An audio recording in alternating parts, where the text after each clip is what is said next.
Я живу возле маленького озера. Вокруг нас часто пасутся барашки. И мы, соседские дети, часто играемся тут, что даже не замечаем, как летит время. У меня есть брат, и он нам всегда покупает M&M's. В нашем магазине редко такой привозят, и мы гордимся, показывая всем детям вокруг. Он наш любимый дядя. Иногда давал деньги нам еще, маленьким девочкам. У меня было много подруг, но среди всех он выделял только Анору. Я даже иногда ревновала. Ей было 12 лет, а мне 11.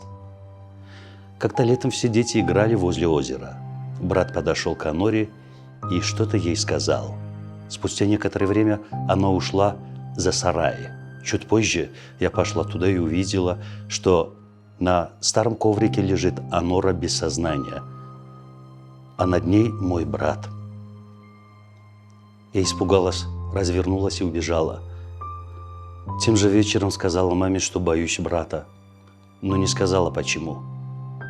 Папа поверил и старался меня держать подальше от брата.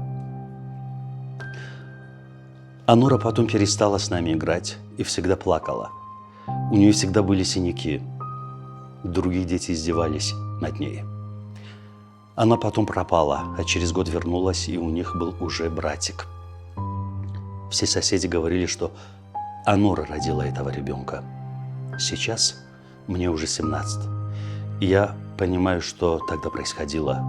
Мне все это время мерещилось, что брат тоже ко мне подойдет. Мне было настолько плохо. Не представляю, каково ей было тогда и что с ней сейчас. Я ненавижу своего брата, хоть он и в тюрьме.